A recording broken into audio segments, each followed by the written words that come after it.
Perjuangan melawan Israel dan menjadi musuh bebuyutan dari negara. Mengapa demikian?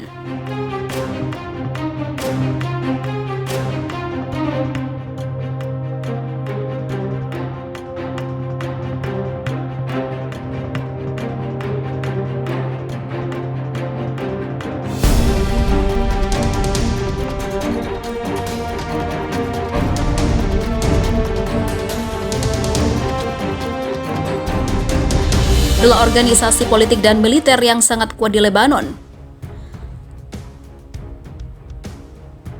Partai tersebut menyimpan permusuhan lama dengan Israel dan pernah terlibat perang yang sengit dengan negara tersebut hingga saat ini, mendukung pemerintahan Iran dan juga Suriah. BBC menulis, Partai Allah adalah organisasi politik dan militer yang kuat di Lebanon. Muncul dengan dukungan keuangan dari Iran pada awal 1980-an dan memulai perjuangan untuk mengusir pasukan Israel dari Lebanon. Permusuhan terhadap Israel tetap menjadi platform yang menentukan kebijakan partai sejak Mei 2000, ketika pasukan Israel yang terakhir meninggalkan Lebanon sebagian besar karena keberhasilan pasukan militer perlawanan Islam, The Islamic Resistance. Popularitas muncak pada tahun 2000-an tetapi mengalami kemunduran besar-besaran di antara orang-orang Lebanon pro-Barat ketika itu berada di pusat peperangan besar yang destruktif dengan Israel setelah penangkapan 2 tentara Israel pada tahun 2006. Perpecahan Lebanon adalah anggota terkuat dari blok oposisi pro-Suriah Lebanon yang diadu domba melawan pemerintahan pro-Barat yang dipimpin oleh Saad Hariri. Partai ini memiliki beberapa kursi di parlemen dan menteri dalam pemerintahan Persatuan Nasional dibentuk pada akhir tahun 2009. Juga mengalami pemilihan presiden baru dengan berulang kali memboikot sesi parlemen. Kebuntuan berakhir pada 21 Mei 2008 ketika kelompok tersebut mencapai kesepakatan dengan pemerintah di mana kekuatan veto diakui. Washington telah lama mencapai sebagai organisasi terorisme dan menuduhnya melakukan destabilisasi Lebanon setelah pasukan Suriah ditarik dari negara itu.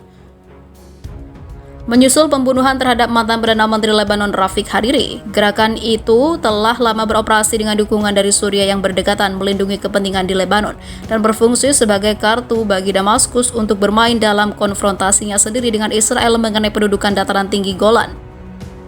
Para pemimpin terus menyatakan dukungannya untuk Suriah sambil menekankan persatuan Lebanon dengan berdebat menentang campur tangan Barat di negara itu.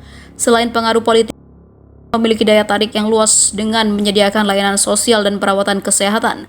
Partai tersebut juga memiliki stasiun televisi yang berpengaruh yaitu Al-Manar. Ujian terbesar datang pada pertengahan 2006 ketika para pejuangnya menangkap 2 tentara Israel dalam serangan lintas perbatasan yang menghabisi sejumlah lainnya. Insiden itu memicu perang sengit dalam sebulan dengan Israel yang berakhir dengan gencatan senjata.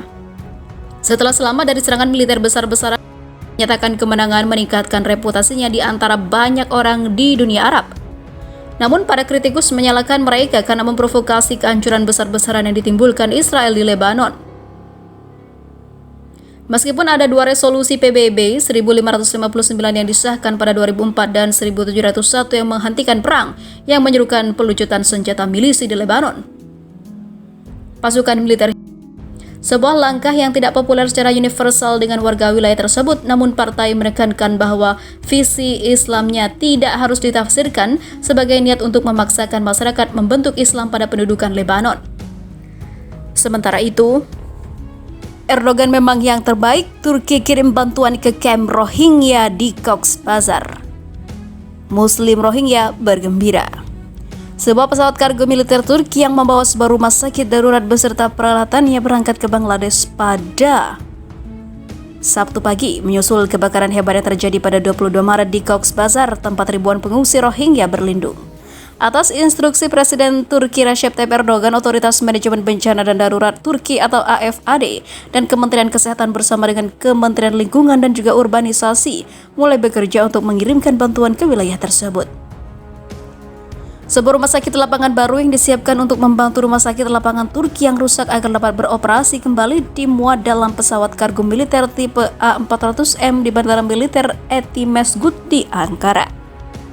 Sebanyak 22 personel dari Kementerian Kesehatan Turki AFAD dan juga Administrasi Perumahan dan Pembangunan Turki juga diberangkatkan ke Bangladesh.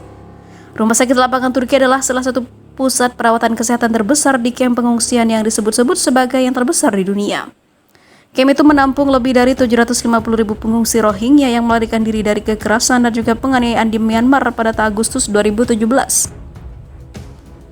PBB telah mengkonfirmasi bahwa setidaknya 15 orang sudah tiada, 560 terluka dan 400 masih menghilang.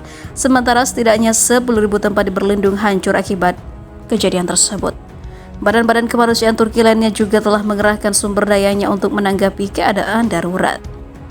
Sementara itu, diberitakan sebelumnya, pejabat Turki mengatakan Ankara tak butuh izin Amerika Serikat untuk gunakan sistem rudal S-400 Rusia. Juru bicara Komite Pertahanan Parlemen Turki, Murat Baybatur, mengatakan Ankara tidak memerlukan izin Amerika Serikat atau siapapun untuk menggunakan sistem pertahanan rudal S-400 beruang merah yang dibelinya. Penegasan sikap Ankara itu sebagai respon atas komentar Duta Besar Amerika Serikat untuk Turki David Satterfield yang mengatakan kepada BBC Turks bahwa satu-satunya cara untuk menyelesaikan perselisihan Ankara-Washington adalah S-400 adalah dengan mengabaikan penggunaan senjata pertahanan itu oleh Turki. Turki mengambil keputusannya sendiri dan kami tidak meminta izin baik dari Amerika maupun dari siapapun dalam hal ini, kata Baybatur pada hari Jumat yang dilansir dari Sputnik News pada Sabtu 20 Maret 2021. Dia menunjukkan bahwa Turki telah membuat keputusan tentang S-400 sejak lama dan tidak akan mundur darinya. Kami menegaskan di setiap forum kesediaan kami untuk menjalin hubungan baik dengan Amerika Serikat. Tetapi ketika subjek terkait dengan hak kami atas kedaulatan, itu adalah tugas kami untuk melakukan apa yang diperlukan untuk melindungi hak kami, kata pejabat itu. Baybatur menambahkan bahwa kontak pada baris S-400 antara Kementerian Pertahanan dan Luar Negeri kedua negara sedang berlangsung dan peta jalan akan diklarifikasi dalam beberapa hari mendatang. Amerika Serikat bersikeras bahwa sistem S-400 tidak kompatibel dengan program jet tempur Sulman F-35 Amerika Serikat, serta sistem NATO lainnya. Menurut Washington, Rusia diduga dapat menggunakan sistem tersebut untuk mengumpulkan informasi tentang kemampuan canggih pesawat Amerika Serikat. Ankara sebaliknya mengatakan bahwa sistem pertahanan udara itu tidak akan membahayakan keamanan NATO karena tidak akan diintegrasikan ke dalam sistem aliansi. Presiden Turki Recep Tayyip Erdogan juga telah menyatakan bahwa pembelian pertahanan udara S-400 adalah masalah kedaulatan Ankara dan tidak akan meminta izin Washington untuk menerima sistem S-400 baru dari Rusia. Pada Desember 2020, pemerintah Trump menjatuhkan sanksi terhadap Ankara di bawah Undang-Undang Melawan Musuh Amerika melalui sanksi CAATSA.